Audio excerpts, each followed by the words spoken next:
I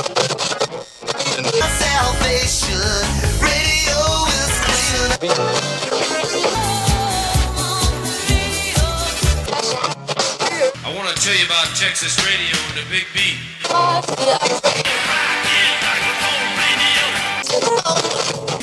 It was a warm summer night with our song playing on the radio. Welcome back to our new episode of I Remember Radio. It's our second triple play with KFXM. Today, we have returning Bruce Chandler and introducing Doug Collins and Vic Moreno. Doug Collins was the morning man, 6 to 10 a.m., and program director of KFXM at the time I was there.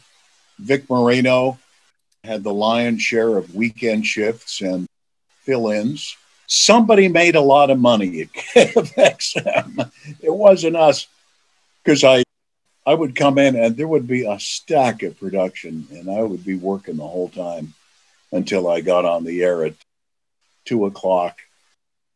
The owner got his money's worth. Bruce, you mentioned you did production in the daytime endlessly, blah, blah, blah. I think Doug used to save his production for Saturday mornings at 6 a.m. Many times. He'd come in, and I thought, well, he's going to sit down and play the records. No. He'd go to the production room, and I would play bits and pieces of his voice and the records and da. 7 o'clock, he'd wander back in and maybe go live. But that was Saturday mornings. Confessions. Hey, I had a lot of production things to do. Well, I've been playing records for 6 hours. I was tired of it. I had Harris's, and I had Super Shops, and all those things that just had to be done. Yeah, I knew Saturday mornings were like that. They were going to be like that every time. I was ready for it. At 5 o'clock, I'd play your songs, a song so you'd wake up to. 5 o'clock world. You remember calling me in the morning? I had to call you and remind you. You had to talk to me until I was awake. And then when you came in, you were kind of awake, but you got there. So. Yeah. I don't know if I did mornings most of my career, and no one ever had to call me to wake up to get to work. I actually got that done all by myself, Doug. You're more professional than I am, Bruce. I wanted to ask you while we're here. After leaving KFXM, you had a great deal of success. But why the name change from Bruce Chandler to Jeff Robbins? Okay, the name change from Bruce Chandler to Jeff Robbins happened it was right after the KEZY blowout. I was on the air at the time, and I thought, I think I'll go to my inbox in the lobby and see if there's any mail or memos. Well, there was a memo. And I took it back into the studio, and as I'm still on the air, I'm reading this memo, single-spaced, very long memo. And it sounded like the entire staff was fired from KEZY. And later that turned out to be true. So I was out, just like that. And I was looking for work all of a sudden. I mean, this was just like total surprise. Bruce, you must admit that you got into radio for the stability of the employment, right? Oh, yeah. I never thought about stability. I just loved radio and said, that's what I want to do. So I heard that John Wickstrom at KWOW needed someone to track the afternoon show. 16 KWOW, it was an oldie station in Pomona. So I went in for an interview. He hired me. I started tracking, but John said, you're going to have to change your name because you're going to pop up somewhere, probably in Los Angeles, and I can't have you as Bruce Chandler at KWOW and in LA. So we need to change your name. So I was caught flat-footed with that, and I didn't know what name I wanted to use. And there were FCC first class and third class, second class licenses on the wall in the production area. So I picked a name I saw on one of the licenses. It was Jeff, and another license had Robbins on it. I thought, okay, I'll be Jeff Robbins. Jeff and Robbins with one B. So I had to change my name for KWOW. And Vic, I knew you years before we met. The Valley? No, it was before Valley College. You didn't know that I knew you because I heard you win contests all the time. Oh, that. Vic went by his name Ignacio Moreno. No, Nacho. Oh, Nacho. Like the nachos? Was that a nickname? Well, if you look at Ignacio and you shorten it, it's Nacho. Nacio. Anyway. Just about every day back in the early 60s, on our latest winner of a KFXM chicken dinner, Nacho Moreno. I had a lot of 6 packs of RC Cola and 6 pack of hits that weren't hits. And yada, yada, yada, yada. The guys at the station really must have hated me because I would be doing it every day. That got old. You might have been the reason, I think, down the road, they said you could only win a contest once every 30 days or something. Yeah. You would have won. What was your secret? Fast fingers on the dialer, a rotary dialer. Yeah. No touch tone. Yeah, and amazing. I would listen to KFXM since 57, and I would be winning and listening and And who was me? I don't know. I'd be sitting there in 71, 72. It was an amazing turnaround to have listened to KFXM for so long, and all of a sudden I'm sitting there. It's awesome, but turned out well. Yeah, I had much the same feeling. I remember when my first paycheck working at a professional radio station was at K-Man doing weekend news, and someone that the I Remember radio producers interviewed not long ago, Jack Fleming, who used to I saw that interview. Jack Fleming hired me at K-Man. He was the news director at K-Man at the time. I remember auditioning for it live on the air in late 1966. I'm sitting there, and Brian Lord is on the air. It was his second time at K-Man.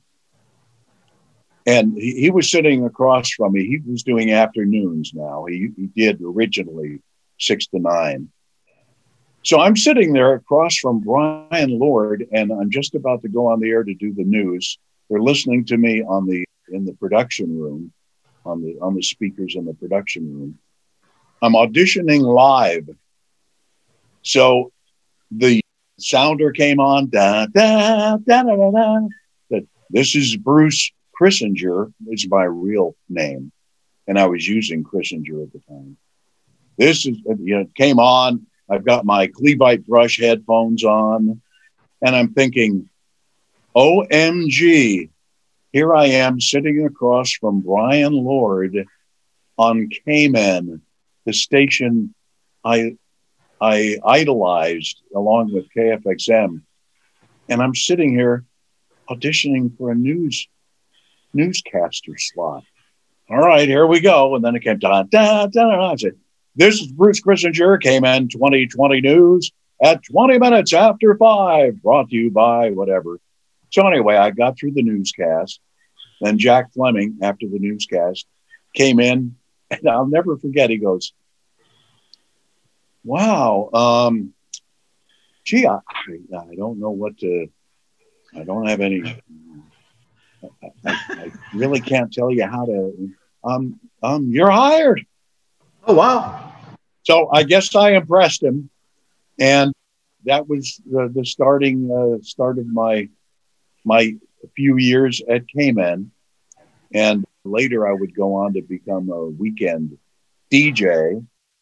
That was exciting. Like when you were talking about being on the listening end of KFXM, and all of a sudden you're you're at the Holiday Inn studios on the air.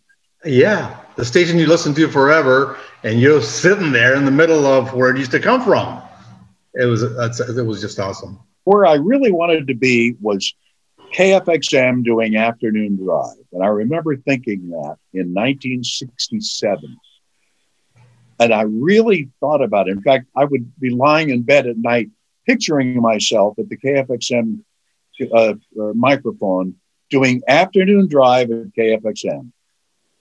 Well, in October of 1971, I started on afternoon drive at KFXM. So I think there's really something about thinking of something in your head and visualizing. And if you visualize hard enough, it'll happen, as maybe what happened to you, Vic. It was just the fun of listening to the station, being out there. Then all of a sudden you're sitting in that chair and you think, whoa, this ain't real. You came in October, early October. I got there like October 25th. Oh, we got there the same month. Shortly after you got on, I got on. And you were there till about 74? Early 74. Yeah, winter 74. I remember when you left. What was your last record? You know why I don't know what my last record was? Because I was pulled off the day that was supposed to be my last show. Al Anthony pulled me off the air, said, you're not going on. I didn't even get to say goodbye. His reason, that was a good reason. He said, I had a good following, and he didn't want me to telegraph to people that I was leaving because they might leave with me. Okay. Why do I have this idea that your last record there was We May Never Pass This Way Again? That was at KIQQ, K100. Was it? Yeah. I thought I was in the studio when you were there at the time you were leaving, and your last record was, I thought it was that. Somewhere I dreamt it, I saw it. I do remember I played that at K100 as or KIQQ as my last. Okay. Yeah. So, Doug, did we lose you? Where are you? Hey. I just wondered if you were talking about contests and professional contest players. Do you remember the name Florine Dequette? Oh, yes. Yes, and yes again. I sent a written eulogy for her funeral services, and it read, in short, I've never met Florine Dequette, but I've talked to her 1,000 times on the telephone. She was, Mike, you would have in radio contest pros, people that just wanted to play the contest. They really didn't care that much about what the prizes were. But Florine was a contest pro. And she'd sit there, Dick, as you said, she was fast on the dial. We'd take a certain numbered caller, and she would win again and again and again. And we finally put in a rule that said you've got to be, 2 days, 3 days, something like that, between your wins, just to stop her and the other pros. Now, Doug, how did you get to KFXM, and where were you? I never asked you this. Where were you before KFXM? At a whole string of radio stations, everywhere from San Bernardino to Orange County to 2 times in Palm Springs. You mentioned KCKC. That was probably the first radio job that I got fired from, and the strangest radio job. Remember Frank Gilmore? The name sounds familiar. He was a salesman and a jock. I was going to Valley, and Joe and Agnes McGilbra owned KCKC. And Frank Gilmore was their 10-to-2 man. But he had a production deal with the then owners of KFMW in Riverside. So he had to take Wednesdays off. So I was the midday man on MOR KCKC on Wednesdays only for a long time. When Harry Trenner, Doug Trenner's father, bought KCKC, and they were bringing in their country western crew. Their program director and midday man came to me and said, I'm sorry, but we really don't need a 1 day a week midday man. And that was Bob Mitchell. Oh, yeah, I remember and that. Over the years, many times, every time I saw Bob or talked to him on the phone, I'd remind him, you fired me. You fired me. Yeah, so you were actually a weekend DJ on Wednesdays. That was about it. And I also did weekends on KDUO when I was at Valley, where you'd go into KDUO and put on the lowest voice you could possibly find. You guys never worked KDUO, did you? No, never. No. I worked KDUO and then went to Palm Springs and Orange County and back to Palm Springs. I was afternoon drive on KDES. Remember, Bruce, when we were getting in the teens and low 20s as far as ratings in the San Bernardino, Riverside, Ontario market? Oh, yeah. KDES, if you didn't get into the 40s or 50 percentile range, you weren't doing it. Wow. We absolutely owned that town. Did you work with Marshall Phillips at KDES? Of course. Marshall and I go way back. When I went to Cayman, I hired him to do news and also to cover me with a first-class license, because all you guys had first-class radio licenses, but I did not. Marshall Phillips and I were 1965 graduates of Montana High School. I saw him again. It was great to see Marshall again. The Full High reunion, 50th year reunion, Marshall and I caught up, and God, it was just like it could have been yesterday. So, Vic, after KFXM, yes, how many years were you there? Did I leave? I left before you, right? Yes, you did. So you were there for how many more years? Because I left in early 1974. I was there about a little over a year after that. I was playing the records one night, Sunday night, whatever it was, and Al Anthony walks in. Not a surprise to me. And he walks in and he says, "Vic, we got to talk. I'm playing records." And he says, "I got to let you go." And I'm playing records.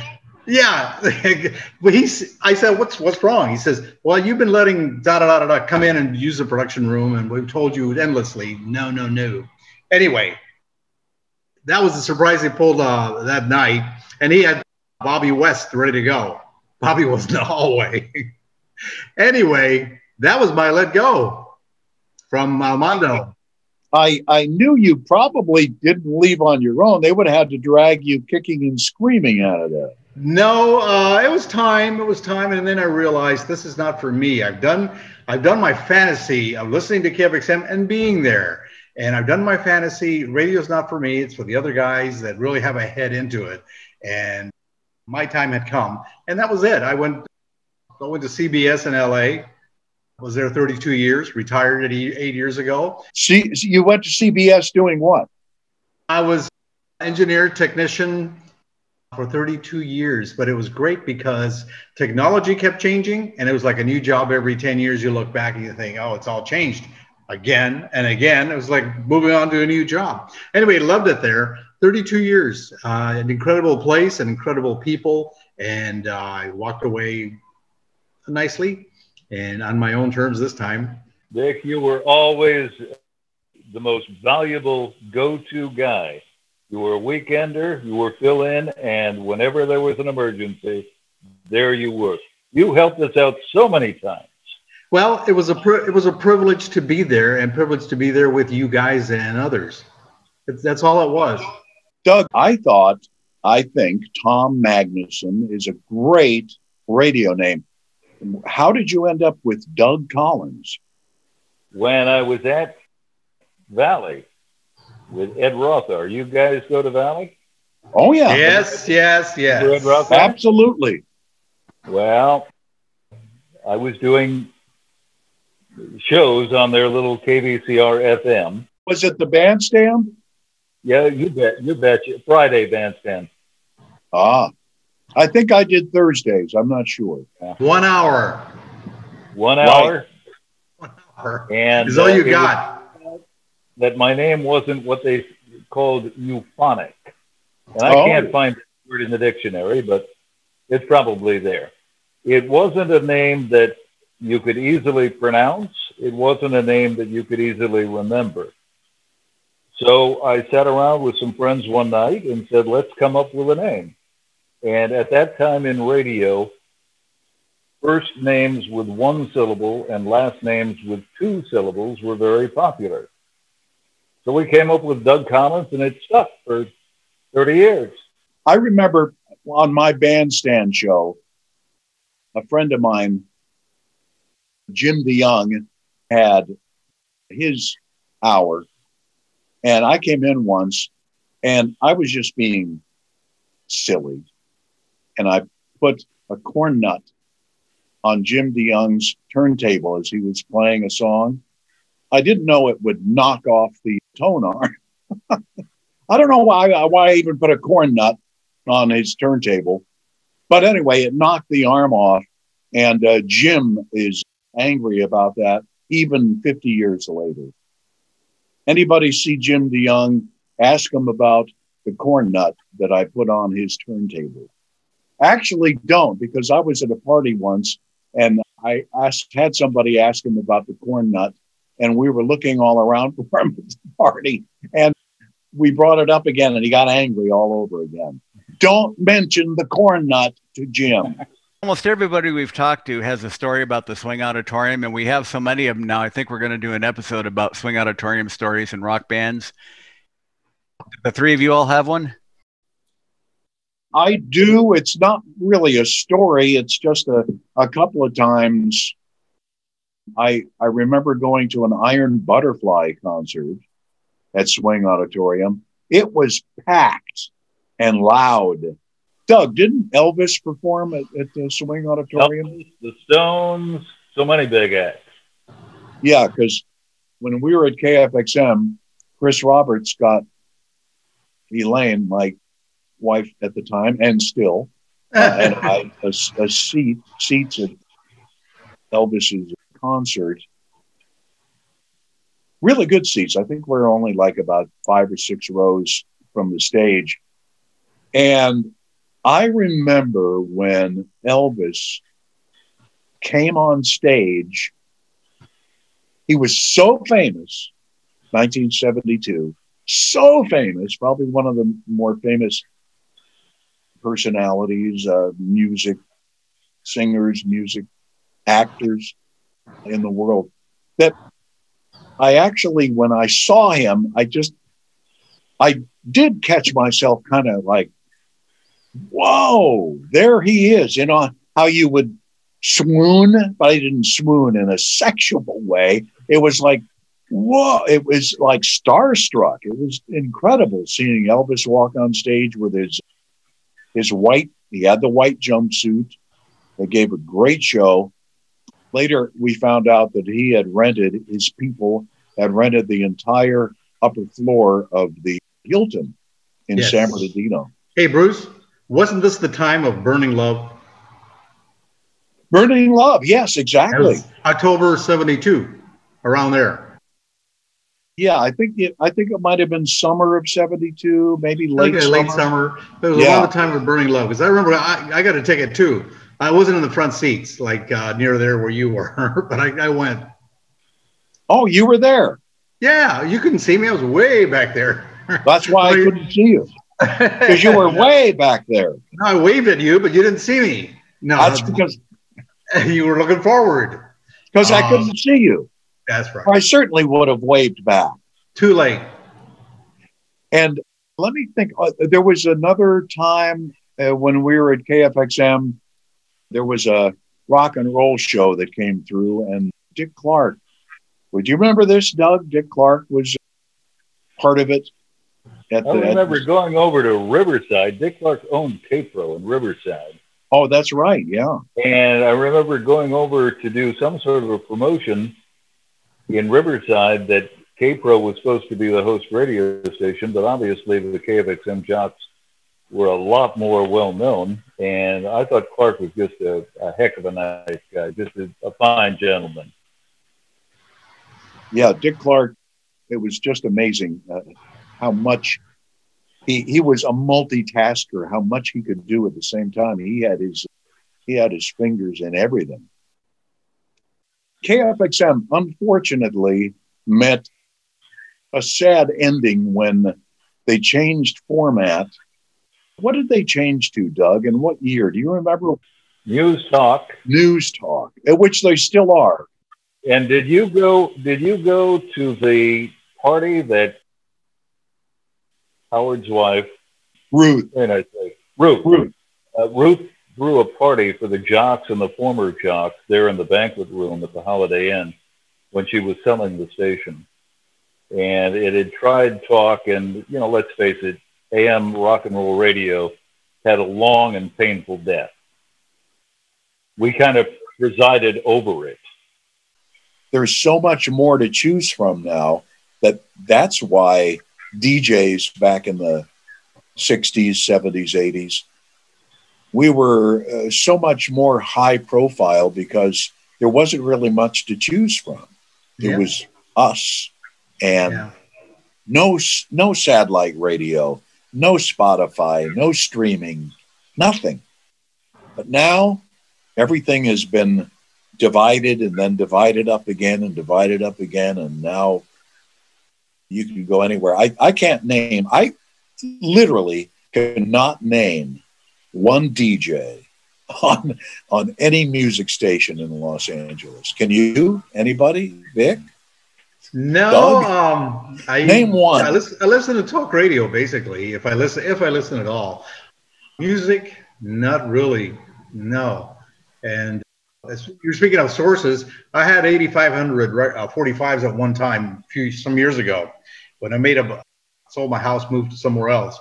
I couldn't take them with me. I basically gave them away, 8,500 of them. They were like a third hand to me. And, you know, I don't miss them. I can go to YouTube, ... There it is. Doug, have you ever been to Amoeba Records in Hollywood? Never have. Wow. You've never been to Amoeba? Nope. That's amazing. It's gone.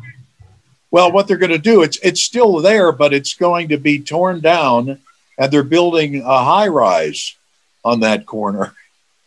And I remember when I first went to K100, we were on the western corner, 6430 Sunset, and I remember the first time I saw the view from the 11th floor.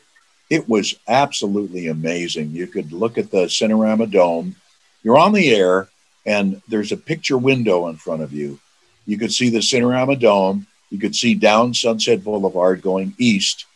And way in the distance at night, you could see the lights of Dodger Stadium. It was absolutely beautiful. And first thing I thought of when they said that the Amoeba Records was shutting down and they were going to build a high rise, there goes that view from the 11th floor on Sunset Boulevard. Didn't Tullis have offices there way back when? Yes. I thought so. I think he had an ad agency. Doug, maybe you know more about this. He was in the Sunset Tower. Okay, that's where Kiss FM used to be, I think. Mm-hmm. Well, he had the ad agency long before there was a Kiss FM. Right. Wasn't Cuddy Sark one of Howard Tullis's clients? Cuddy Sark was one of his biggest clients. Every 2 years, he got a Cuddy Sark Cadillac that was painted in, you've seen a bottle of Cuddy Sark, right? The mustard yellow and very dull olive drab green on the label. Those were the colors of the Cadillac that they assigned to him for 2 years at a time. Oh. And he kept the account because everywhere else in the United States, the ad agency, his account was for the billboards, not for broadcast. But Howard would get in onto a plane, rent a car, and do what they'd call run the billboards, which means go out and say, okay, you say that you are posting these billboards at these 15 locations in Portland or 12 locations in Tucson. He was one of the few advertising agents that would actually get in a car and go out and look at them and verify that they really were posted. Well, KFXM had such a great signal that Howard could listen to it, monitor the station from his offices in Hollywood. So you never knew when Howard was listening. We would always try. Let me share with you my very favorite, and there are so many good Howard Chandler stories, but you remember the red phone in the control room? Oh, yes, the red phone, Well, Howard called me one day when he was in his car. He had a car phone, and he was on his way to LAX. And we talked about a problem at the radio station for about 45 minutes. Now, keep in mind, I'm on the air. So it's Howard, hold on a second. Record ends, right? Talk while the commercials play. Got to do the, I'm going back and forth in my conversation with him and doing an on-air radio show. And we talked for about 45 minutes. Would you like to know the subject of the conversation? Oh, tell us. How can we keep the disc jockeys from being distracted from what they're doing on the air while they're talking on the telephone?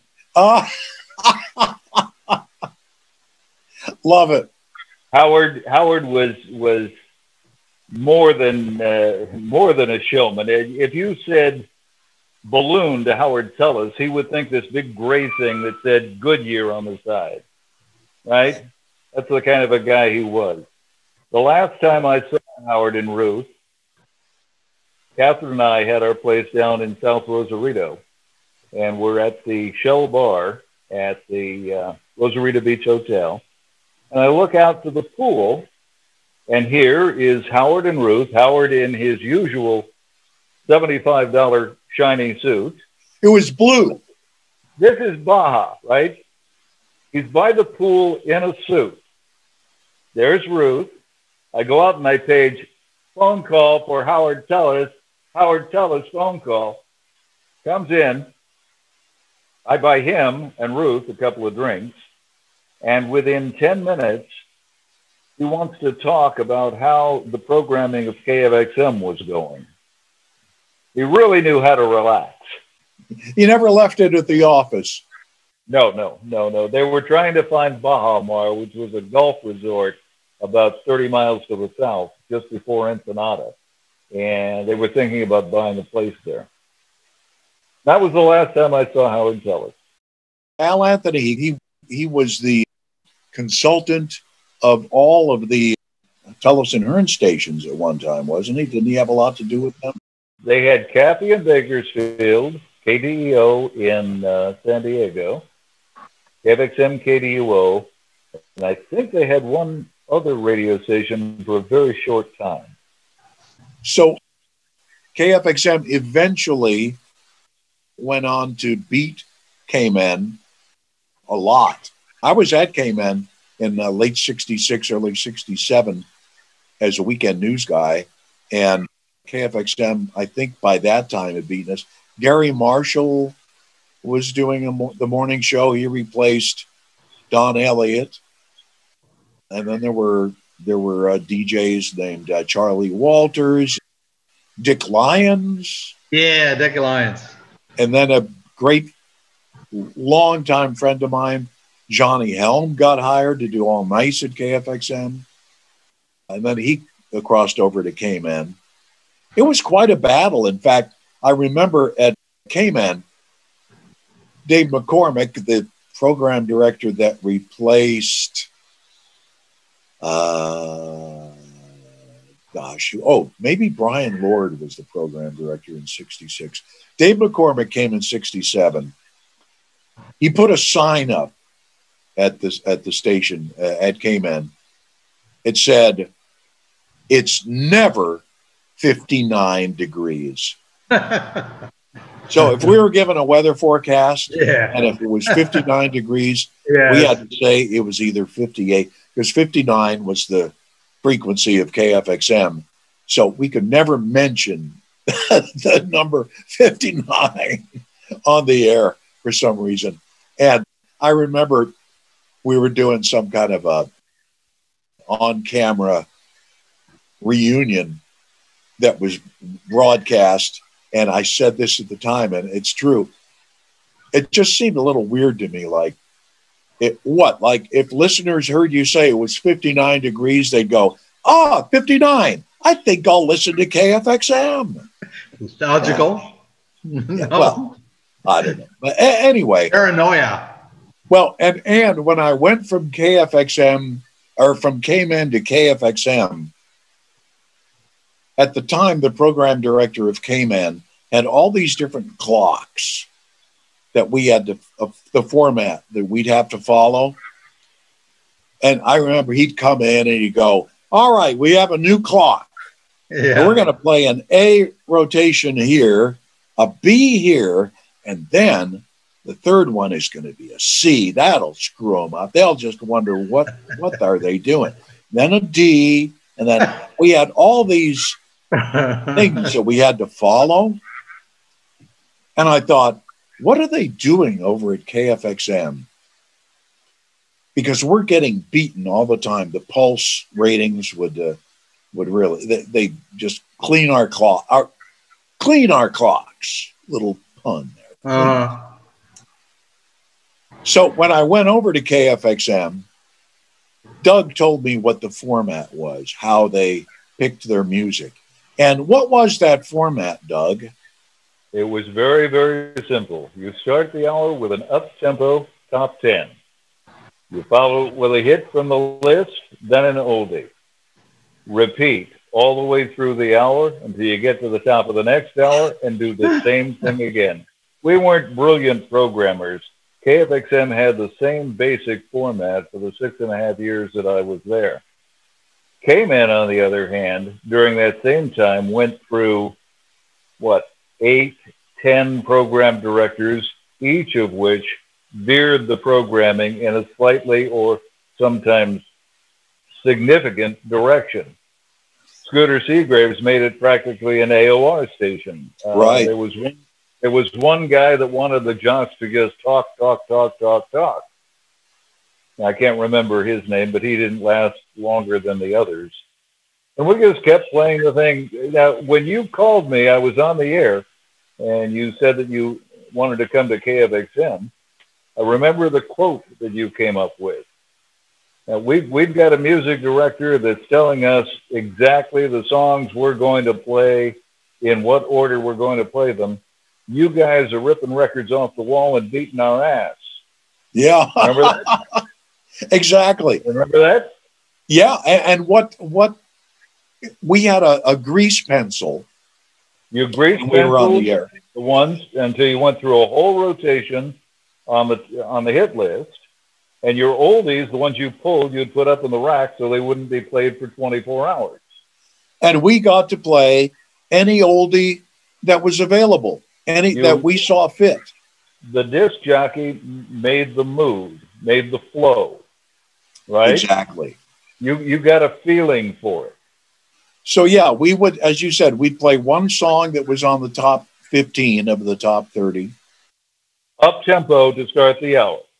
Right. And then the bottom 15 would be the next song. Yeah. And then the third song would be an oldie. Rotate and repeat. That was it. That was it. Real simple. You had a certain number of promos that you would do during the hour. You knew when the newscast was going to be. It really didn't change that much in the 6.5 years that I was there, and it was successful. We weren't programming geniuses. That format was in place when I went to work there, and it was only starting to be taken apart when I left, when they hired Jeff Salgo. After Chris Roberts left, they hired a guy named Gary Roberts. Oh, yeah. And whoa. Not one of my favorites. And I believe, Doug, didn't you have a little altercation with Gary There was Rupp? not a little altercation. We got into a fight while I was on the air, and I did not miss a single break, nor was there any dead air. But didn't you break your arm? No. I got a broken rib. He felt that coming in while I was on the air and talking about the pay structure that he had agreed to when he came to work there, he felt that that was the proper time to discuss it. And I allowed as how perhaps when I wasn't on the air and he wasn't on the air would be a more appropriate time. And there seemed to be a little disagreement about that. His biggest complaint was the pay structure, and it was legal. I never liked it, and none of the jocks liked it, and I was on the same pay structure. You were paid for a 46-hour week, 40 hours of straight time, and 6 hours at time and a half. Right? Yeah, I remember that. He had taken a couple of days off during the week. And for taking 2 days off, well, you don't have 6 hours of overtime, so your next paycheck is going to be pretty light. And he came in holding the paycheck, and he was mad. And my response was, Gary, I don't like it any more than anybody else. But you agreed to it when you came to work here. This is not a mystery. If you didn't like it, you should have said something then. You shouldn't be saying it now while I'm on the air playing records. Well, he didn't last very long, as I remember. Do you know where he went? Well, he had a trade. He was either a carpenter or he had some sort of a building trade to fall back on. He got out of the business. So then he came when Bill Wade was made program director of K-Man, which lasted for about, 180 days. Wade hired him. And that lasted, 30, 60, 90 days. And you went from KFXM to K-Man. We haven't mentioned that. Well, you all know Jim Markham. Jim Markham, who was one of the original K-Man weekenders and the chief engineer at the time, back in 1962. Absolute top-grade radio professional. Gentleman Jim Markham. Gentleman Jim Markham. He knew programming. He knew sales. He knew engineering. He knew operations. He was just an all-in-all good radio man. He hired me to go to K-Man. Did you ever think you'd end up at K-Man? No, not really. But by that point, I was more concerned with my side deals and my business. Radio had kind of lost its mystique by that point. I was kind of phoning it in. What year was it? Mid-70s, mid-late 70s. Just one thing. You keep talking about KFXM guys going to Cayman. I think, Bruce, you're the only one that came this way. Yes, you are correct. I went the other way, and it was written up in the San Bernardino Sun-Telegram that Bruce Chandler is now afternoons at KFXM from Cayman, the first DJ to ever go from Cayman to KFXM, because all of the others went the other way. And that's true, too, because Lyle Kilgore went to Cayman back in 64, I think.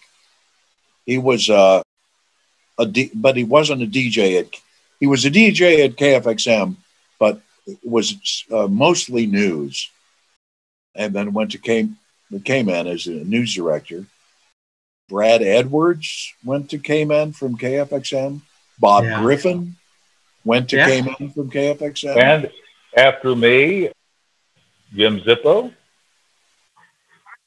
Mike Matthews. Jim Zippo's in Dallas at KLUV. Still, great radio guy. I remember years ago I was in Las Vegas, and he was doing the morning show at a station in Vegas, and he just sounded great. He's got a great, fast, brilliant mind. And he does a whole morning production. Yeah, humor, very humorous guy. A lot of And drop. a lot of preparation. You know, what we haven't talked about is some of the DJs at KFXM that ended up in LA back early in the early days of rock and roll. Roger Christian ended up at KFWB. KBLA. And okay, but he was in KFWB too, and KHJ, but he could never show up to work on time, is from what I hear. And he didn't last too long. But he was at KFXM. Now, Vic, you fill in the blanks for me, because I started listening to KFXM regularly in late 1960 when I got a transistor radio for Christmas. Who was on before there? You started listening to KFXM when? What year? 57, but I don't recall names of the jocks that were on there. It was the music and the six-pack of hits that got my attention. That's all. The jocks, I don't recall the guys till about 61, 2, somewhere in there. I didn't pay attention to that part of it. You didn't pay attention to the DJs. No, it was just the aura of the station that I love, and the music. Thanks, Vic. Anyway, yeah, eventually, you listen long enough and you know who's who, who's not who. But yeah, I didn't pay attention to the jocks. I can still remember the DJ lineup at KFXM when I first started listening in late 1960. Ron Garner did the Rise and Shine show, 6 to 10. Mm-hmm. The midday guy was Jack Sands. And that show, each show had a name. Yeah. Jack Sands did the Coffee Club. And then Bill Tanner did the Club 590. And then Gary Price did 6 to Midnight, the Platter Party. And George Babcock did Night Watch from midnight to 6. Those shifts were, that 6 to midnight shift must have been, queuing up all those records, playing the commercials on, I think this might have been before cartridges. They had to have been on either records or reel to reel. 6 hours of that, and each song was about 2.5 minutes long on average. 6 hours, 5 nights a week, doing the 6 to midnight or midnight to 6. That must have been it. That took a lot of either love for radio, fortitude, concentration. And I remember, did you ever do this, Vic or Doug, when you're not thinking and you're so busy on the air? Did you ever take the tone arm off the record while it was playing on the air and then go, oops, putting it back? I've done that a few times. Or when the record skips, you'd panic, and then you'd have to pot it down. This is back when we had knobs instead of sliding controls. Yeah. You pot it down and put the tone arm back on the record and then start it and turn it back up again. There was a lot that could go wrong back in the early 60s in top 40 rock. Yeah, it's too mechanical. Now it's just electronics and you push buttons and that's it. Everything is available to you at your fingertips.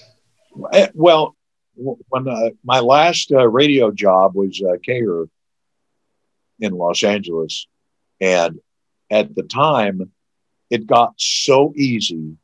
Everything was on a screen, and you could call it up. There'd be you'd work with 2 screens. You would highlight on the left screen what you wanted to carry over onto the virtual cart machines, and you load them on with a mouse. We used a marble mouse. It was so easy. Load them on and fire them off on the board. And I remember Johnny Helm, when he was on the air, he would get so far behind. All the records would be stacked up. The commercials would be stacked up in no particular order. It would be a mess by the time he got off the air. And he had to spend like 10 minutes getting everything back to where it belonged for the next guy. So radio got to be so easy that you would just load and fire. And then when your song is over or your commercial is over, it just disappeared. Boom, you clear it, gone. That made it really, you could concentrate on what you were going to do on the air instead of, oh, I've got a stack of records I got to put away. And I've got all these cartridges that I have to put back in, what number it goes on and the commercial rack. It was a lot of work back then in the early 60s, but it was fun. But remember, you'd get cue burns on some of the records. You mean the fronts? Queuing them up so much, it would go. That's why we change them every week. Right. You got a whole new set of 45s, the top 40, whatever, a new set. And during the week, if they were that bad, they were replaced immediately. But every week, got new records. And Doug, the surveys that we did, the Tiger 30, wasn't it fun to, I remember, here's another thing where I pictured, when I first started listening to KFXM, I fell in love with the surveys, and you could see a song would be number 38 and debut on the top 40. And then you'd wonder, wow, I wonder if this is going to be a hit. And then you'd listen to the survey being counted down. And then the next week it showed up at number 24. And you go, whoa, 38 to 24. Man, that was really quite a jump. Who made that up? Yeah. And I would sit down and type out a survey. Yes. This is how into it I would just type out my own survey and figure it out. And I had a typewriter in the paper and I type it out. Little did I know that 10 years later, I would be making up all those numbers on the actual KFXM Tiger 30. You could only guess. We really didn't have any figures that we went by. And then you'd look at Billboard and Cashbox and think, okay, well, this song deserves to go from number 10 to number 5. And that's when I realized that. And it all was very methodical because you would have to go through it and account for the songs that if 5 songs dropped off, you'd have to put 5 new songs on the top 40 or top 30. And you couldn't make a song drop from number 2 to totally off the top 30. You would have to methodically drop it slowly off, or I would usually figure as a rule of thumb, if its number drops to number 20, you could probably bounce it the next week. So it was very mathematically involved. So you couldn't, I remember when I was listening to KFXM, the Four Seasons, Big Girls Don't Cry. You might remember this, Vic. 62. Yes, 1962. It went from wax to watch to number 1 in 1 week. I remember that night I was so excited that this is the first time in history a song went from nowhere on the charts to number 1. And the only other song that went from that far down to number 1 was Runaway by Del Shannon. Went from number 24. Why I remember this, I have no idea. To number 1 and stayed at number 1 for 5 weeks in 1961. So the whole KFWB Top 40 survey, KFXM Fabulous 59, came out as 10. K-Men only had to worry about 10 songs. They had the K-Men's 10. So that was a lot easier to figure out. And then everything else was listed according to the date first heard on K-Men. Remember that, Vic? Right. These songs are listed according to the date they were first heard on K-Men. The debut. They debuted. So that made it a lot easier to do it. But figuring out the top 30 and the top 40 every week as a music director, boy, you'd have to sit down and account for every song that appeared and every song that, and I would always be really careful not to have a song go from number 8 to off the survey, because that just looks bad. It's not a good look. But Bruce, as a listener, you believed in the illusion. In the magic of what it looked like, and you believed it, and that was enough for you. Me too. Well, imagine when I found out that the Billboard Hot 100 was figured out in much the same way. It just really, just kind of, it shattered a part of what I grew up with. But believing in it was the fun part. You know what I could never understand is KFXM, KDUO. Why didn't someone move KFXM to KDUO's signal? That's what Al and I had talked about many times, right? Just get John to get in touch with, John Hearn had been an FCC attorney. Co-owner of KFXM. Tullis and Hearn. Yeah, Tullis and Hearn, John Hearn. Yeah. John had been an FCC attorney. And we said many times, what we're going to do is we're going to have him simultaneously apply for KDUO FM to become KFXM FM and vice versa. And, we're going to have to do a little work. We're going to have to come up with some stereo music.